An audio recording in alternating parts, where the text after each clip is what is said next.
예, 신명기 18장 우리 1절로 2절까지 다 같이 합독하겠습니다.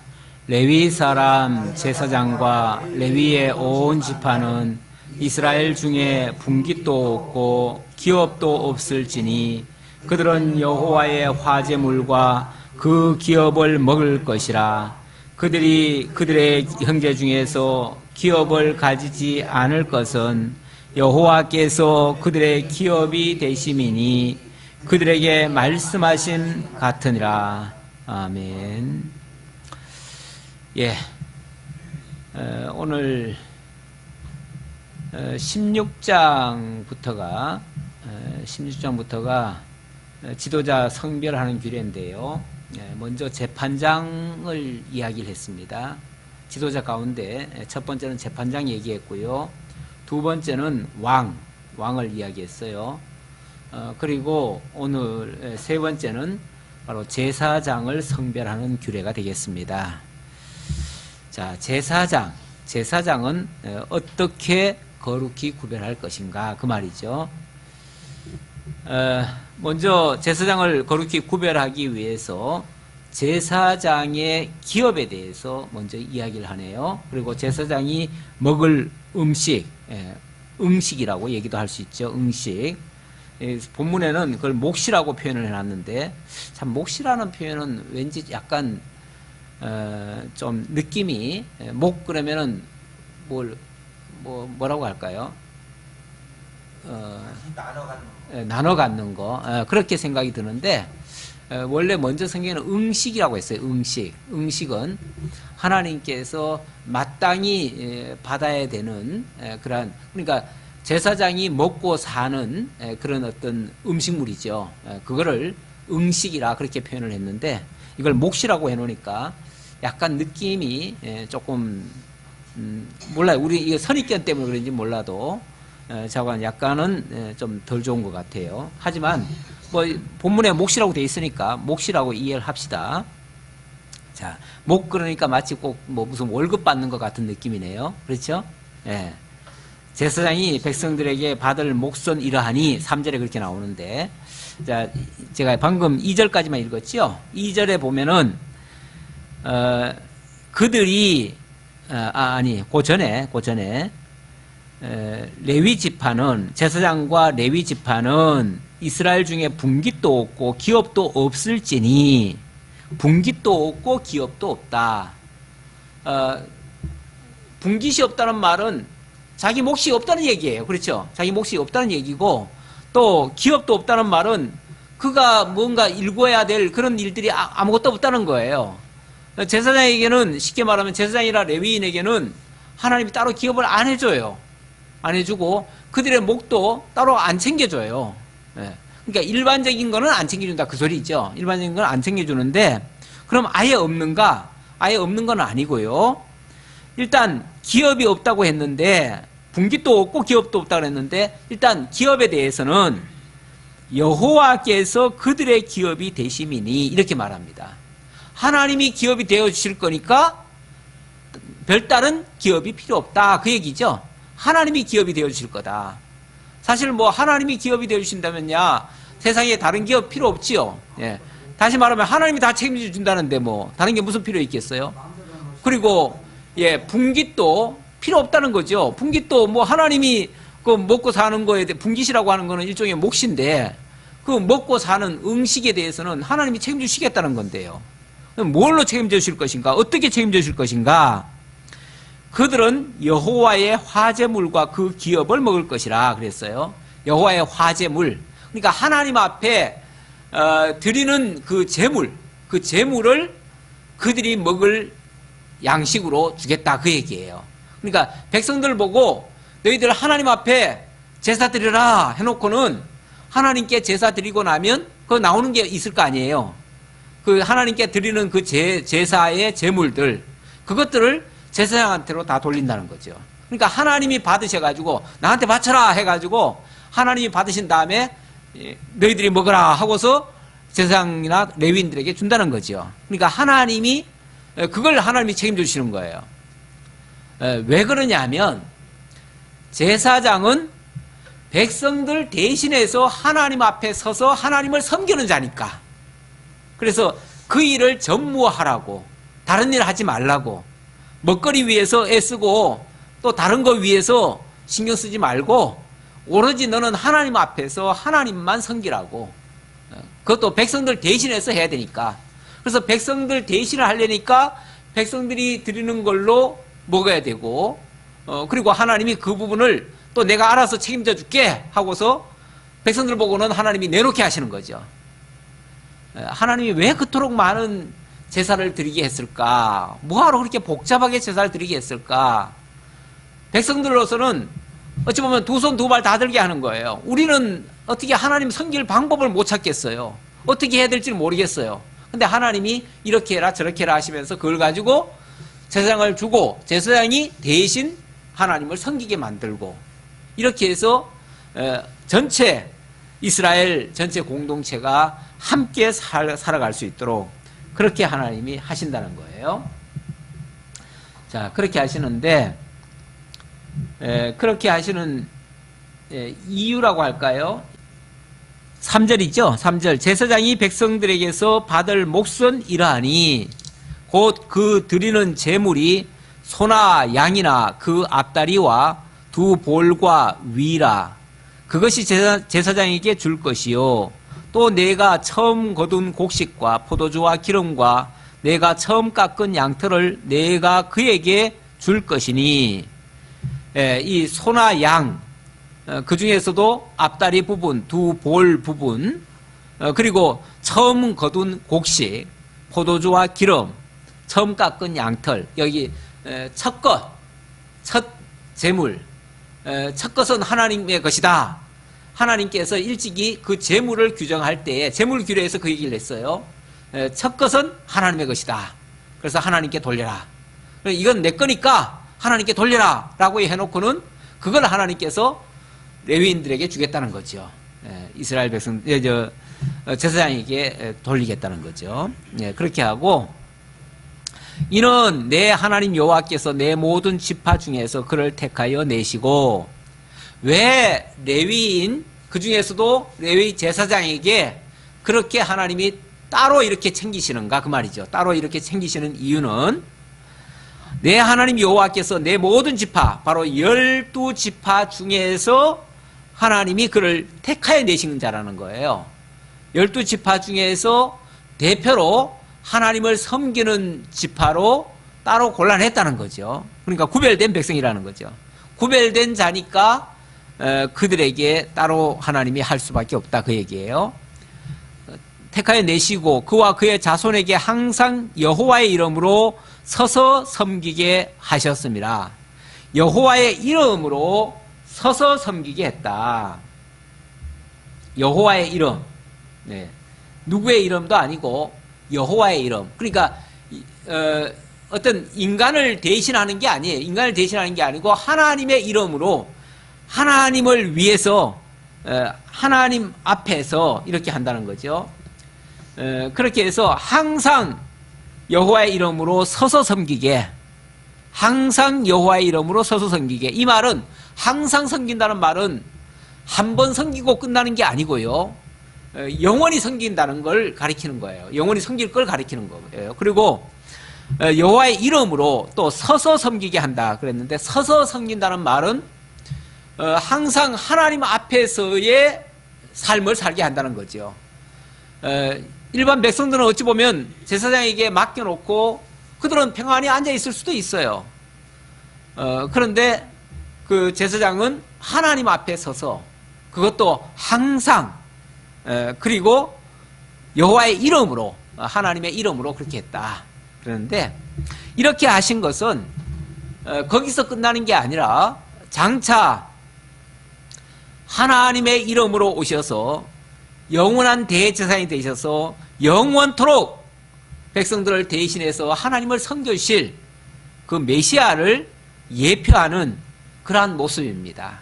그래서 여기 항상이라고 하는 단어는 바로 영원한 제사장을 가리키고요. 영원한 제사장, 그리고 여호와의 이름으로 한다는 말은 하나님의 이름으로 오시는 자죠. 하나님의 이름으로 오시는 자가 또 서서 섬기게 한다는 말은 모든 백성을 대신해서 하나님 앞에 그 온전한 제물과 제사장이 되신다는 뜻이에요. 그렇게 했을 때 하나님과 인간이 서로 화목하게 되어지는 그런 결과가 만들어집니다. 바로 우리 주 예수 그리스도가 이 땅에 오실 때에 여호와의 이름으로 오셨어요. 여호와 이름으로 오셨고, 예수라는 이름도 원래 구원자라는 뜻이고요. 그 하나님이 바로 우리의 구원자 아니십니까? 바로 그 구원자로 우리 곁에 오셔서 우리를 대속하시고 우리를 대신해서 하나님을 섬겨드려요. 그래서 그리스도 안에 있는 자들은 영원히 하나님 앞에 설 수 있도록 이렇게 만들어 주셨어요. 바로 그렇게 하실 것을 가르쳐 주시려고 그 구약의 제사장들이 이런 일들을 했다라고 말씀드릴 수 있고요. 자, 6절부터는 택하신 곳에서 레위인들이 하나님을 섬기도록 그렇게 했습니다. 자, 6절부터 볼까요? 이스라엘 온 땅 어떤 성읍에든지 거주하는 레위인이 간절한 소원이 있어 그가 사는 곳을 떠날지라도 여호와께서 택하신 곳에 이르면 여호와 앞에 선 그의 모든 형제 레위인과 같이 그의 하나님 여호와의 이름으로 섬길 수 있나니 그 사람의 몫은 그들과 같을 것이요 그가 조상의 것을 판 것은 별도의 소유이니라. 자, 이스라엘 온 땅 어떤 성읍에든지 거주하는 레위인이 이렇게 말합니다. 자, 다른 지파는 어떻게 살지요? 기업을 어떻게 물려받았죠? 각 지파별로 하나님이 기업을 떼어줬죠. 그래서 12지파를 전부 다 제각각 지역을 나눠줬어요. 그렇죠? 근데 레위지파에게는요, 레위지파에는 따로 기업을 안 줬어요. 그러니까 어디서 살아야 될지 잘 몰라요. 레위인들은 어디 살 수 있는 땅이 따로 이렇게 독립적으로 있는 게 없어요. 없고 그 대신 하나님께서 11지파에게 땅을 다 나눠준 다음에, 사실은 12지파죠. 12지파에게 땅을 다 나눠준 다음에 거기서 11조를 다 내게 해요. 땅도 11조를 내게 하니까 예를 들어서 한 48성읍씩을 대충 나눠줬는데, 48성읍을 나눠주면 그 중에서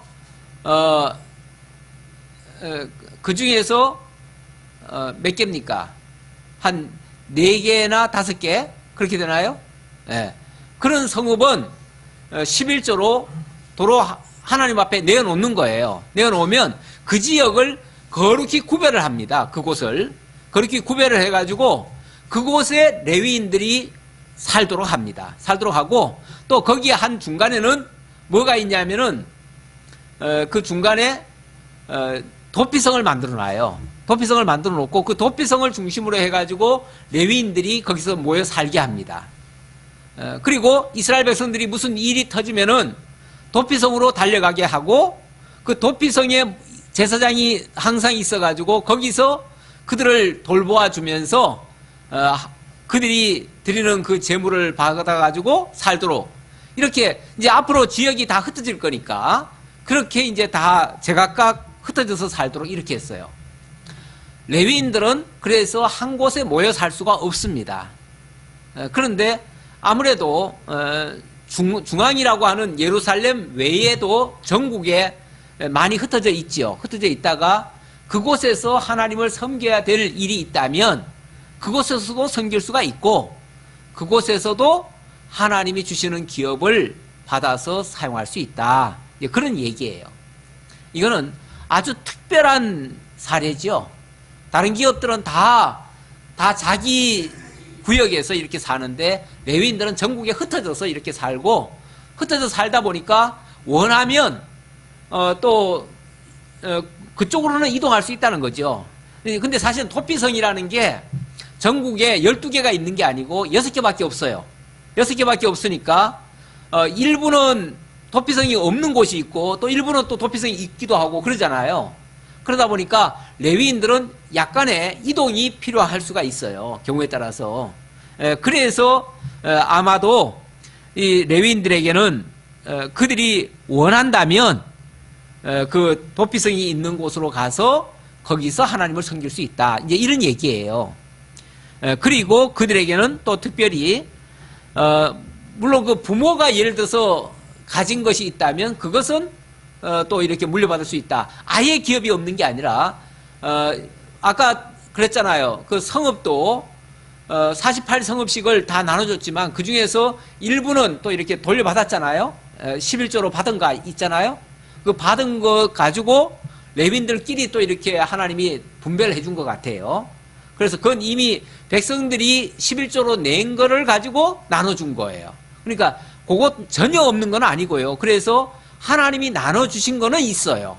그 정도는 있는데 그거는 자녀들에게도 물려줄 수 있다. 이제 그런 차원에서 한 말이에요. 그래서 그거는 8절이 그 말이죠. 8절에 그 사람의 몫은 그들과 같을 것이요 그가 조상의 것을 판 것은 별도의 소유이니라. 그래서 레위인들의 재산도 약간은 하나님께서 보장을 해주셨다.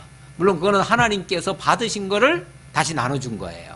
그래서 그건 하나님의 기업으로서 그들이 누리게 되는 것이다. 그렇게 볼 수 있고요. 그 다음 9절로부터는 또 단원이 조금 바뀌는데요. 9절로부터는 이번에는 선지자가 되겠습니다. 선지자. 자, 제가 그 지도자 성별 규례 가운데 첫 번째는 재판장 얘기했고요. 두 번째는 왕 얘기했고, 세 번째는 제사장 얘기를 했고, 자, 이번에 네 번째가 바로 선지자입니다. 선지자 성별 규례가 되겠습니다. 이 선지자의 성별 규례, 이제 약속의 땅으로 들어가게 되면 약속의 땅은 아무래도 통제가 잘 안 됩니다. 왜 그러냐면 지금은 광야에 다 한 곳에 모여 살잖아요. 아무리 백성이 많지만은 그들을 한 곳에 모아놓고 그 성소를 중심으로 해가지고 백성들이 다 둘러 있어요. 그래서 지금은 뭐 전부 다 하늘에서 내리는 만나를 먹고 그 지역을 벗어나지 않고 이렇게 살기 때문에 통제가 어느 정도 가능한데, 앞으로 약속의 땅에 들어가면 이제 전국에 다 흩어져 살게 돼요. 그리고 각 지파별로 기업을 다 나눠줘 가지고 어찌 보면 자치적인 그런 삶을 살아야 돼요. 살다 보니까 중앙에서 이렇게 통제하는 게 쉽지 않습니다. 쉽지 않기 때문에 하나님의 말씀이 전체 백성들에게 올바르게 전승되는 거 이렇게 가르쳐지고 이렇게 하는 것도 쉽지 않아요. 쉽지 않기 때문에 그렇게 되어지면 이상한 사람들이 등장을 해가지고 하나님을 빙자해가면서 자꾸만 다른 쪽으로 이끌고 가려고 할 수가 있어요. 그렇게 되어지면 자 이제 모세와 같은 강력한 그런 지도자는 이제 없을 것이고요. 그렇잖아요. 이제 모세는 그쪽 있으면 죽을 거 아니에요. 모세는 죽고 이제 물론 여호수아가 있지요. 여호수아가 있지만 여호수아도 일시적으로는 여호수아가 역할을 하지만은 언제까지 하겠어요? 언제까지? 네.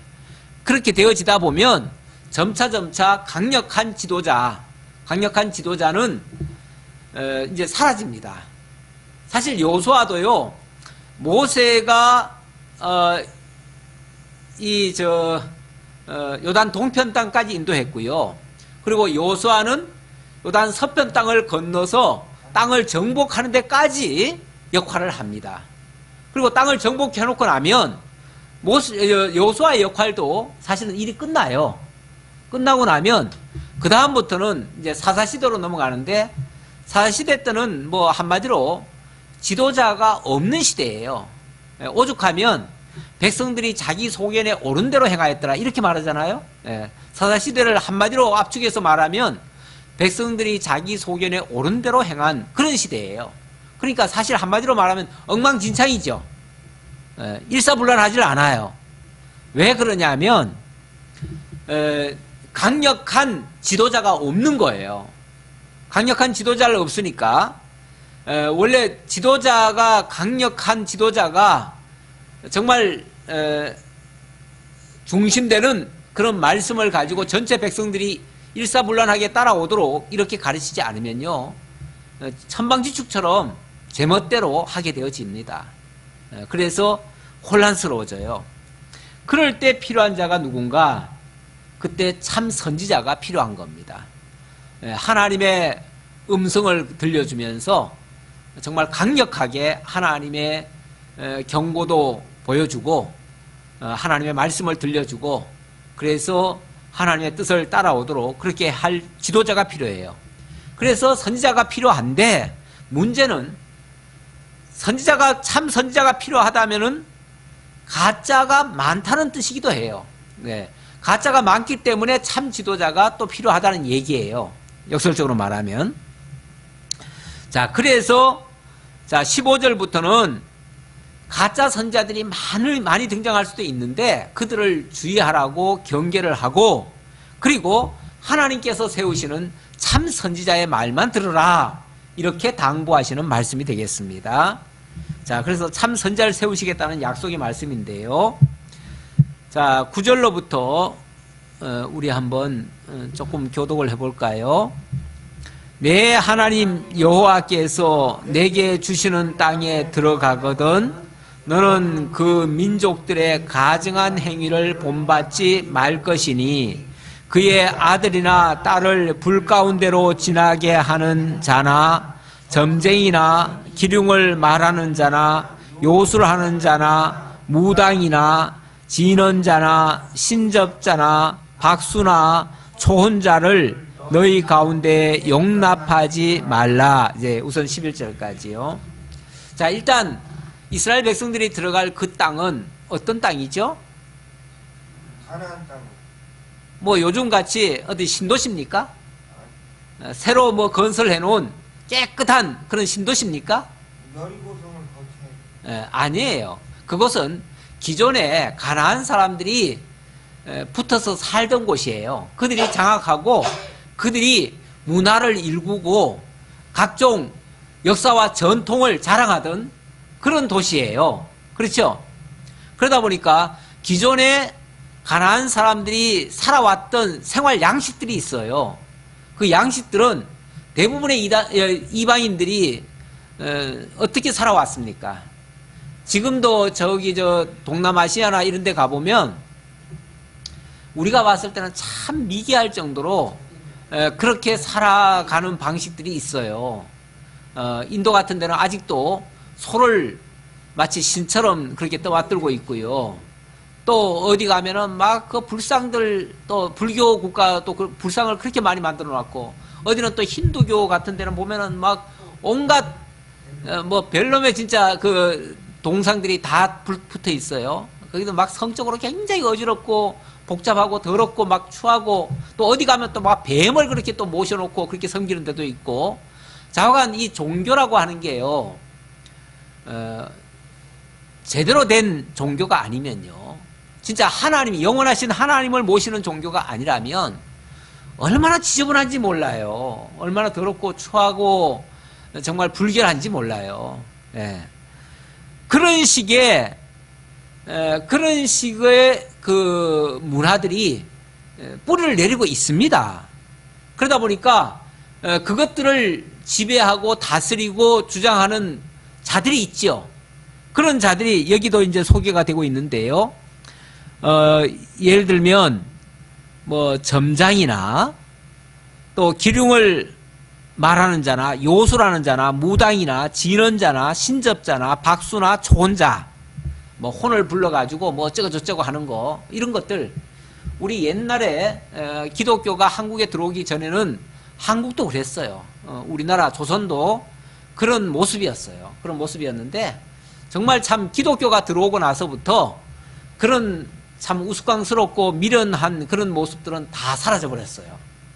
근데 지금도 미개한 나라에 가보면 정말 별의별 신들을 다 섬기고 있어요. 예. 그런 걸 보면 참 빨리 그들을 고쳐주고 싶은 그런 충동이 일어나는데 자 그런 것이 설령 있더라도 그런 거 따르지 말아라 그런 얘기예요. 이스라엘 백성들이 만약에 그런 걸 따라버리면 그러면은 하나님 외에 다른 걸 섬기는 결과가 되고 결국은 하나님을 잊어버리게 만드는 결과가 돼요. 그래서 그 모든 것들 그 잡것들 다 어찌 보면 다 물리치고 그렇게 하려면 올바르게 가르치는 참 선지자가 필요한 거죠. 그럴수록 더 참 선지자가 필요한 거죠. 그래서 하나님께서는 내가 거기 들어가거든 그 땅에 있는 것들은 그 땅에 있는 그 가증한 행위들 그것들은 본받지 말고 내가 너희들에게 정말 참 선지자를 세워주겠다. 그럴 테니까 그 선지자의 말을 들으라. 그 선지자의 말만 들으라. 그 얘기죠. 자, 그러면서 12절 또 한번 교독해 보지요. 이런 일을 행하는 자를 여호와께서 가증히 여기시나니 이런 가증한 일로 말미암아 내 하나님 여호와께서 그들을 내 앞에서 쫓아내시느니라. 너는 하나님 여호와 앞에서 완전하라. 내가 쫓아낼 이 민족들은 기륭을 말하는 자나 점쟁이의 말을 듣거니와 내게는 내 하나님 여호와께서 이런 일을 용납하지 아니하시느니라. 네, 너는 내 하나님 여호와 앞에서 완전하라 그래요. 완전하라 그러면서 그런 자들의 말을 듣지 말아라 그 얘기예요. 하나님 앞에 완전하려면 그들의 말을 들으면 안 된다 그 얘기죠. 결국 그들의 말을 듣지 아니하고 하나님의 말씀을 듣는 것이 완전한 모습인데 정말 하나님의 백성다운 모습이죠. 그 모습을 너희들이 가져야 된다 그런 얘기예요. 그런 자세를 가져야 된다. 자, 그러면서 그 완전하게 하기 위해서 어떻게 하냐면 15절에 내 하나님 여호와께서 너희 가운데 내 형제 중에서 너를 위하여 나와 같은 선지자 하나를 일으키시리니 너희는 그의 말을 들을지니라. 하나님이 나와 같은 선지자 하나를 너희에게 보낼 것이다. 하나님이 여기 나와 같은 선지자라는 말은 모세와 같은 선지자라는 얘기죠. 그렇죠? 모세와 같은 선지자라는 얘기인데 모세는 정말 역사 가운데 그렇게 하나님의 말씀을 잘 받아가지고 그대로 전해주고 또 그것을 기록에 남기기도 하고 그것을 또 백성들에게 들려주어서 백성들로 하여금 지키게 한 어찌 보면 유일한 그런 사람이에요. 그동안도 수많은 하나님의 사람들이 있었지만 모세만큼 그렇게 정확하게 하나님의 뜻을 들려준 사람도 없습니다. 근데 이런 사람을 하나님께서 참 선지자로 보내시겠다는 거예요. 이 말씀에 대해서 사도행전에 보면 사도행전에 그렇게 말씀하신 부분이 있습니다. 사도행전 3장 22절의 말씀인데요. 그 부분 한번 우리 잠깐 보고 넘어갑시다. 사도행전 3장 22절. 이 부분은 이 베드로가 한 말입니다. 그때까지는 백성들이 그 예수 그리스도에 대해서 잘 몰랐어요. 잘 몰라가지고 베드로가 어떤 사람을 이렇게 병을 낫게 하고 뭐 이런 일을 하니까 마치 베드로가 뭐 대단한 존재인 것처럼 생각을 했습니다. 그럴 때 베드로가 자기가 한 일이 아니고 바로 이분이 하셨다라고 하면서 그분을 소개하는데 바로 예수 그리스도를 소개하는 거죠. 예수 그리스도를 소개할 때에 22절에 보니까 이렇게 말합니다. 모세가 말하되 주 하나님이 너희를 위하여 너희 형제 가운데서 나 같은 선지자 하나를 세울 것이니 너희가 무엇이든지 그의 모든 말을 들을 것이라. 누구든지 그 선지자의 말을 듣지 아니하는 자는 백성 중에서 멸망받으리라 하였고 또한 사무엘 때로부터 이어 말한 모든 선지자도 이때를 가리켜 말하였느니라. 너희는 선지자들의 자손이요 또 하나님이 너희 조상과 더불어 세우신 언약의 자손이라. 아브라함에게 이르시기를 땅 위의 모든 족속이 너의 씨로 말미암아 복을 받으리라. 자, 이렇게 얘기했죠. 땅의 모든 족속이 그 씨를 통해서 복을 받는다. 그리고 모세와 같은 한 선지자의 말을 한 선지자를 보낼 것이니까 그의 말을 들어라. 그의 말을 듣는 자는 살 것이고 그의 말을 듣지 않는 자들은 멸망받으리라. 이렇게 얘기를 합니다. 그 모세와 같은 그 선지자가 누구를 얘기하겠어요? 바로 예수 그리스도를 얘기하는 거죠. 예수 그리스도. 그래서 자, 신명기의 이 말씀은 장차 참 선지자 되실 예수 그리스도를 보내시겠다고 하는 하나님의 약속의 말씀이었고, 사도행전의 이 말씀은 그 약속의 말씀대로 예수가 오셔서 참 하나님을 계시해 주시고 그 하나님의 말씀을 듣고 하나님을 영접함으로 말미암아 예수를 믿음으로 말미암아 하나님의 자녀가 되게 하셨다라고 하는 것을 증언하는 내용이에요. 그렇죠? 예. 자, 그렇게 이해하시고요. 자, 16절 다시 보겠습니다. 이것이 곧 내가 총의 날에 호렙산에서 내 하나님 여호와께 구한 것이라. 곧 내가 말하기를 내가 다시는 내 하나님 여호와의 음성을 듣지 않게 하시고 다시는 이 큰 불을 보지 않게 하소서. 두렵건대 내가 죽을까 하나이다 하매 여호와께서 내게 이르시되 그들의 말이 옳도다. 자, 우선 거기까지 봅시다. 자, 이렇게 하나님이 말씀하시게 된 동기를 얘기하는데요. 그 과정을 설명하는데, 일찍이 모세가 호렙산에 가서 하나님의 말씀을 받았잖아요. 그 말씀을 받을 때에 하늘에서 엄청난 우레와 같은 그런 막 큰 소리가 났어요. 그리고 하늘에서 막 연기가 일어나고 막 불이 일어나고 이랬잖아요. 그 엄청난 소리가 나니까 모든 백성들이 불안해가지고 하나님 앞에 가기를 두려워했어요. 하나님 만나면 다 죽을까봐 겁이 났어요. 그래서 모세 보고 뭐라 그러냐면, 모세요, 제발 하나님이 우리한테 직접 말씀하시지 않게 해주세요. 하나님이 직접 말씀하시면 우리가 다 죽을까 겁납니다. 그러니까 당신이 하나님의 말씀을 받아가지고 우리한테 전해주십시오. 이렇게 얘기를 했어요. 그래서 하나님의 말씀을 들려주고 대언해줄 선지자가 그래서 필요하게 됐다 그 말이죠. 실제로 그렇습니다. 실제로 하나님 직접 만나면 살자 있을까요, 없을까요? 없어요. 근데 그제도 국민일보에 그 광고가 나왔더라고요. 광고가 나왔어요. 그 광고에 어느 목사님이 주님께서 갑자기 나타나셨는데 뭐 수염이 있고 뭐 도포를 입었는지 뭐 자고한 그런 분이 나타나가지고 자기에게 말씀하셨다는 거예요. 누구야? 그러면서 이렇게 금방 될 테니 너는 이제 깨어서 뭐 해라. 그리고는 자기한테 말씀하셨다는 거예요. 그래서 그거를 신문 국민일보에다가 광고를 냈더라고요. 그래, 정신 차리라 그 말이죠. 이제 나라 곧 망한다 그 얘기죠. 그래서 지금 그걸 믿고 있는 사람들은 지금 교회도 다 태극기 걸었더라고요. 제가 어제도 이렇게 버스 타고 오다 보니까 인천에도 아주 큰 교회에 큰 태극기 걸어놨더라고요. 이제 우리나라 곧 망한다는 거죠. 빨리 이제 태극기 부대가 일어나야 된다는 거죠. 이제 그런 시기예요. 뭐 무슨 자꾸 그런 계시를 받는다는 사람들이 있어요. 있는데 우리 성경에서는 하나님이 직접 만약에 나타나시면 어떻게 돼요? 하나님 만나고 살 자가 없어요. 다 죽어요. 하나님의 음성도 직접 들릴 수가 없어요. 그래서 하나님은 누구를 보내시겠다고요? 바로 선지자를 보내겠다고요. 하나님의 말씀을 들려줄 참 선지자를 보내겠다고요. 가짜가 너무 많아요. 가짜 선지자가 너무 많아가지고 가짜들이 자기가 하나님 만났다 그러고 막 빙자해가지고 별의별 소리를 다 하니까 아니다. 내가 진짜를 보내주마. 진짜 참 선지자를 보내주마 하고서 보내신 분이 예수 그리스도예요. 예수 그리스도 이전에도 물론 선지자들이 있었어요.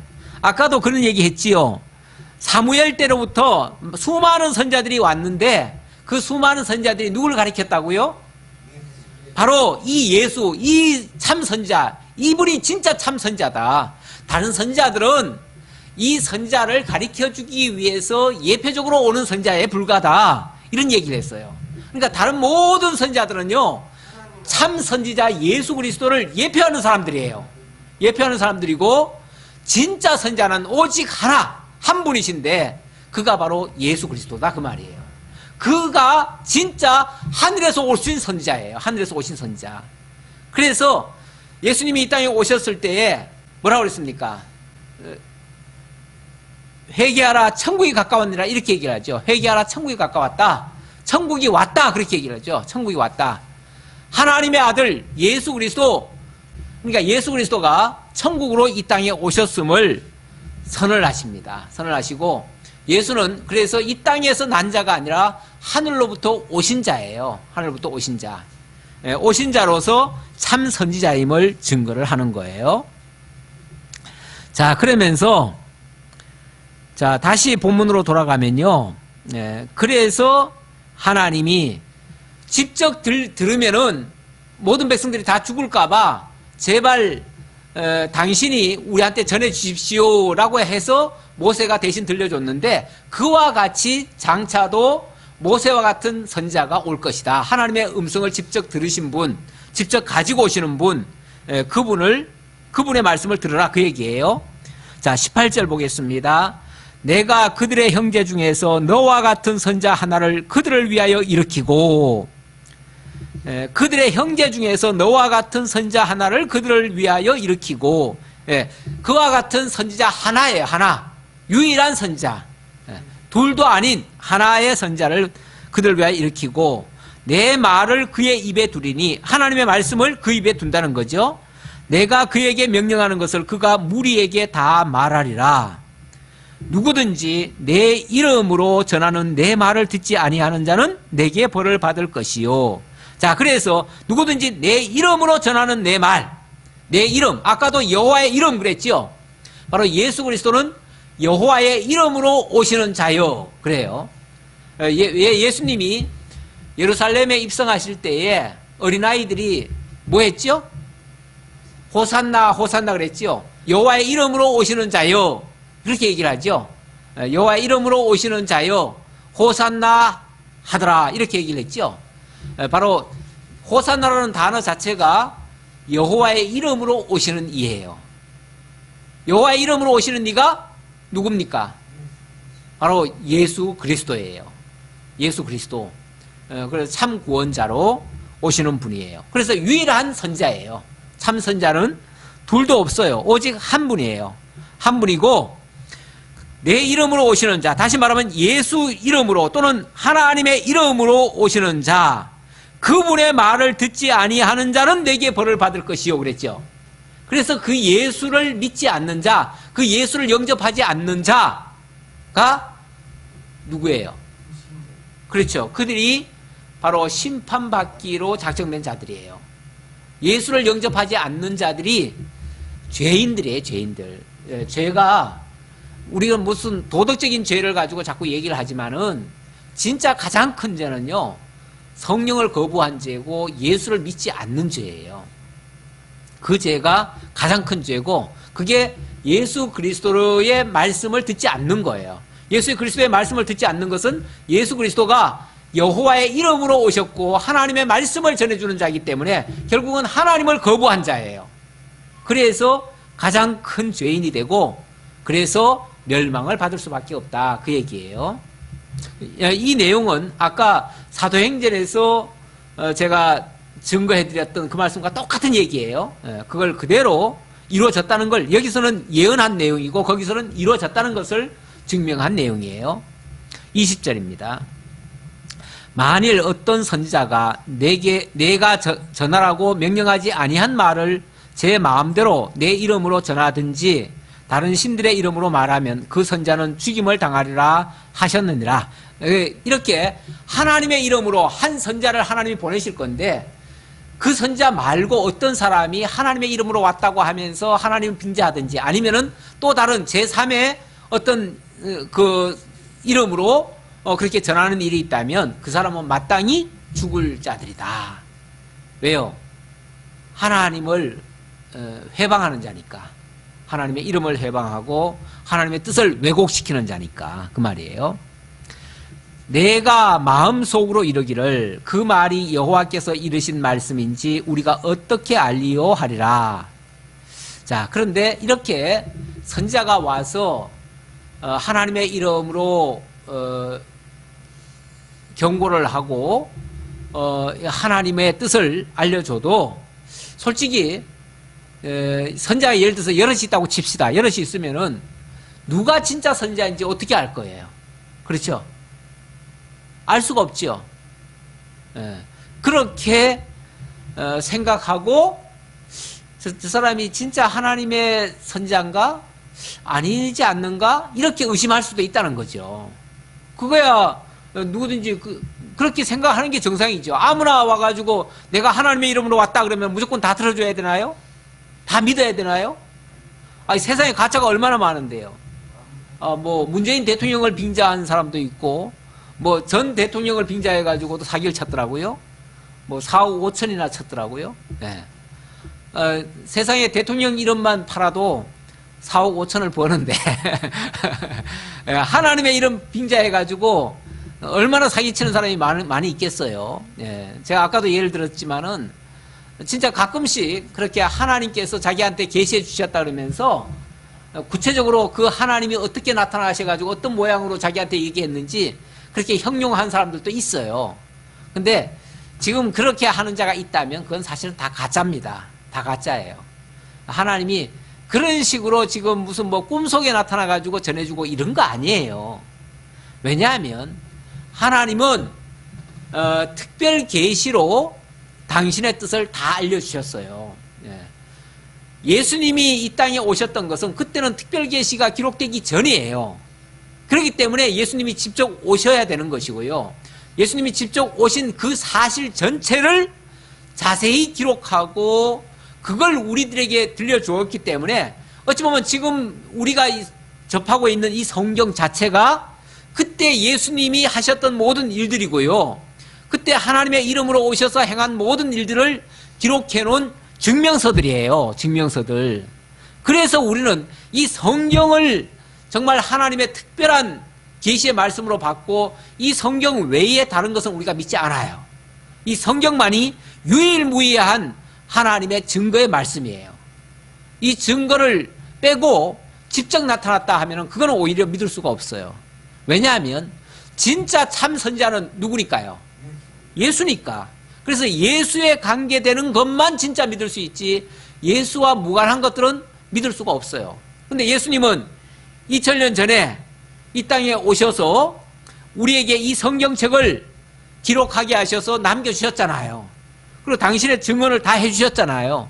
그리고 여기에서 더 나아가지도 못하게 하시고 빼지도 못하게 하시고 이 말씀으로 계시를 완료하셨잖아요.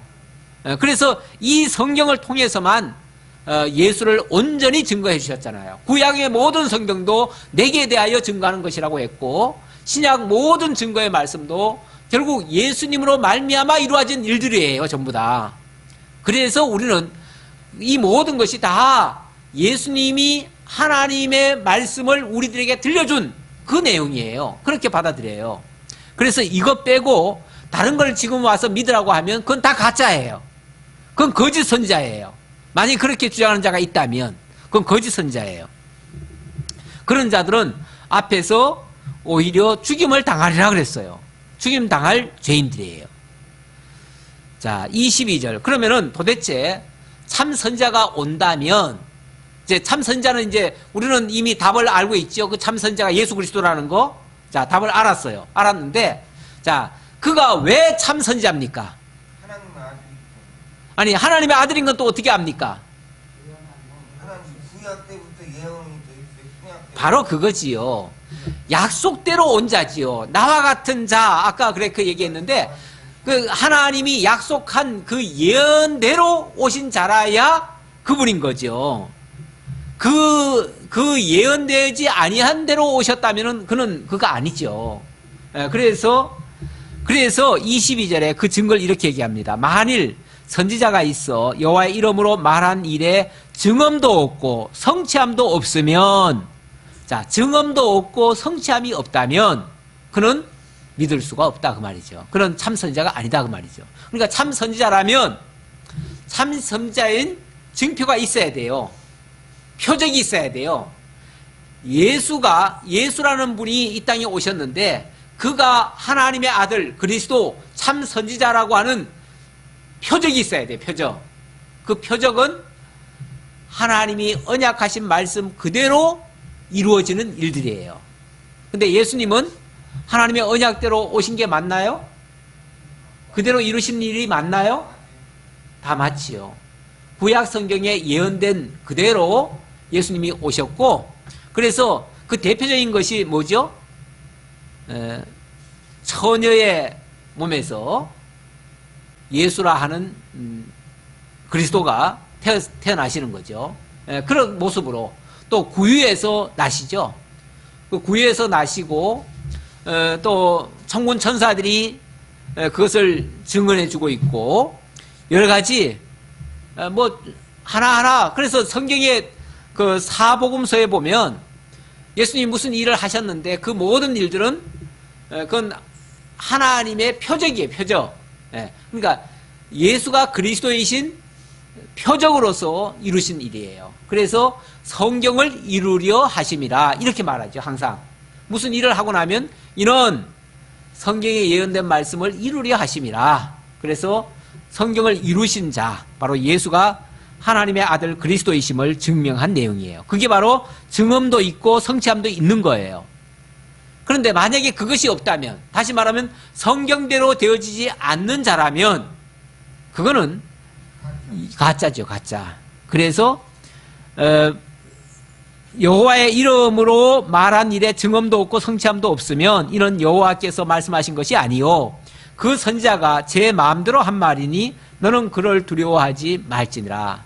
가짜 선지자들이 엉터리로 자기 생각대로 말하는 것은 두려워할 필요 없고, 그런 말에 사람들이, 왜냐면은 그 가짜 선지자들일수록요 마음에 평안을 주거나 또 하나님 앞으로 나아가게 만드는 게 아니라요 이 괴로움을 끼쳐요.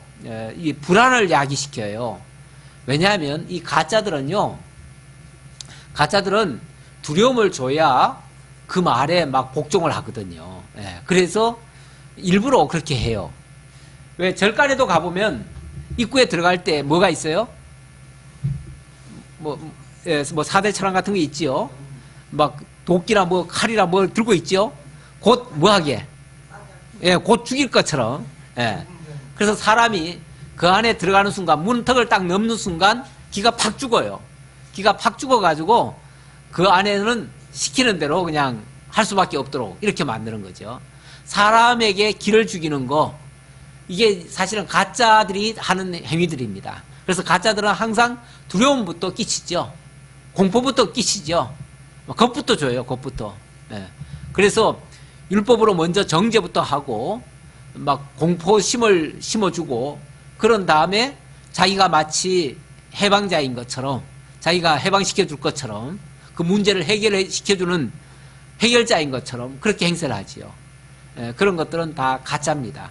유익을 위해서 이용하는 자들이에요. 하나님의 말씀을 이용하는 그런 악한 자들일 수 있습니다. 그래서 바로 이 말씀은 하나님께서 참 선지자를 장차 보내주시겠다고 하는 그러한 예언의 말씀이 되겠습니다. 자, 어쨌든 여기서는 선지자를 성별하는 규례입니다. 이 참 선지자, 그래서 가짜들을 다 걸러내고 참 선지자의 말씀만 듣고 순종할 수 있도록. 물론 하나의 참 선지자 예수 그리스도 외에도 수많은 선지자들이 옵니다. 그 전체가 다 가짜라는 건 아니에요. 그런데 그런 선지자들은 자기를 소개하는 게 아니고요. 그렇죠. 사무엘 때로부터 수많은 선지자들이 장차 오실 하나의 참 선지자 예수 그리스도를 증언했다고 그러잖아요. 그래서 모두가 다 그리스도께로 인도하고 하나님을 바라보도록 이렇게 만들었죠. 근데 이제 가짜들은 그런 걸 이용해가지고 자기를 따르도록 만들죠. 그런 차이가 있습니다.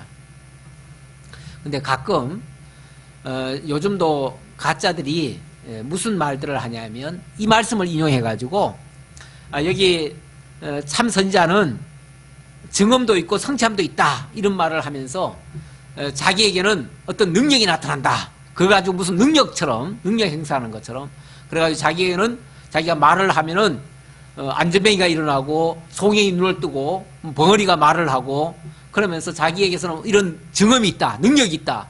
그러면서 그래서 내가 참 선지자다. 이렇게 이제 말을 하는 사람들이 있어요. 근데 사실 그렇게 하는 사람도 없고요. 설령 그 순간은 그렇게 했는지 모르겠지만 얼마 지나 보면은 그 사람이 또 다리 절고 있고요. 예.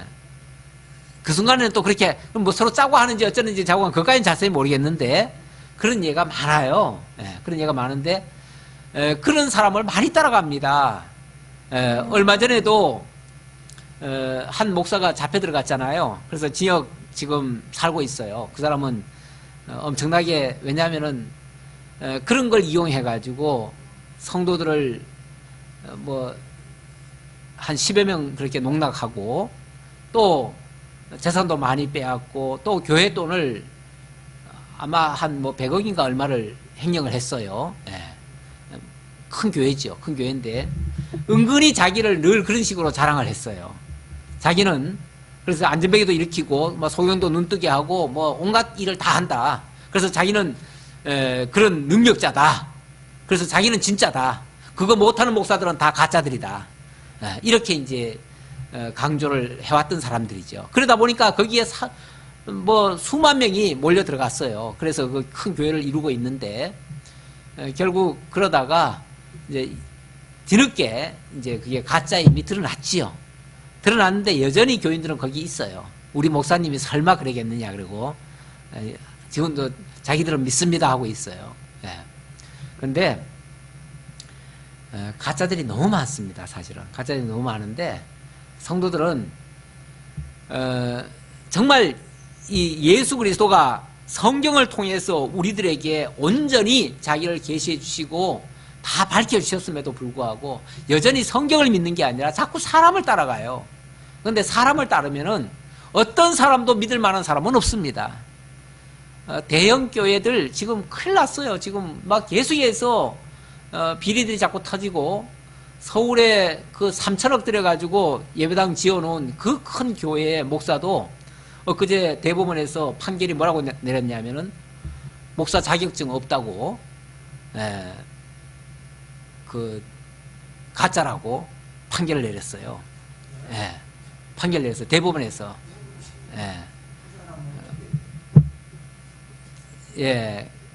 결국은 이런 일들이 그러니까 다 너 그 큰 교회를 세웠으니까 얼마나 정말 훌륭한 목사겠어요.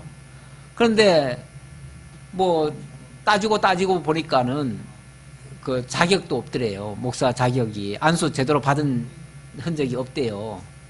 그러니까 자격이 안 되는 거죠. 자격이 안 되니까 어떻게 해요?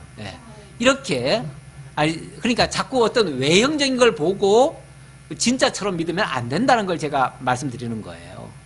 진짜라고 하는 거는 성경 자체에 진짜가 있는 거지. 어떤 사람이 정말 뭐 말을 잘하고 사람을 많이 끌어모으고 그래서 교회당을 크게 세우고 그러니까 진짜다. 그렇지 않아요. 오히려 큰 교회에서도 말썽이 지금 엄청나게 많이 일어나고 있어요. 이건 한 예를 든 거예요. 한 예를 들었는데 그래서 다른 거 가지고 증거로 삼으시면 안 된다. 진짜 참 선지자는 오직 성경만을 바르게 증거하는 그런 자가 진짜다라는 것만 명심하시기를 바라겠습니다. 기도하겠습니다. 아버지 하나님 감사합니다. 우리에게 참 지도자 되시는 우리 주 예수 그리스도, 참 재판장도 되시고 왕도 되시고 제사장도 되시고 또 선지자도 되시는 우리 주 예수 그리스도를 우리에게 알게 하시고 믿어지게 하시고 깨닫게 하시는 이 은혜 너무나 감사합니다. 이 사실을 알지 못해서 지금도 엉터리 같은 선지자의 말을 듣고 또 잘못된 길을 걸어가다가 결국은 하나님께로 나아가지 못하고 멸망으로 떨어지는 이런 일들도 많습니다. 아버지 하나님, 그런데 저희들 참으로 하나님의 천국 복음을 전해주신 예수 그리스도만을 깨달아 알고 믿고 그분만을 통해서 영원한 생명을 얻게 하시니 참으로 감사합니다. 이 은혜 속에서 우리 강건하게 살아갈 수 있게 하시고 하나님께만 영광 돌리는 진실된 삶, 성도의 삶이 이루어지도록 함께해 주옵소서. 베풀어 주는 은혜 감사드렸고 예수님의 이름으로 기도하옵나이다. 아멘.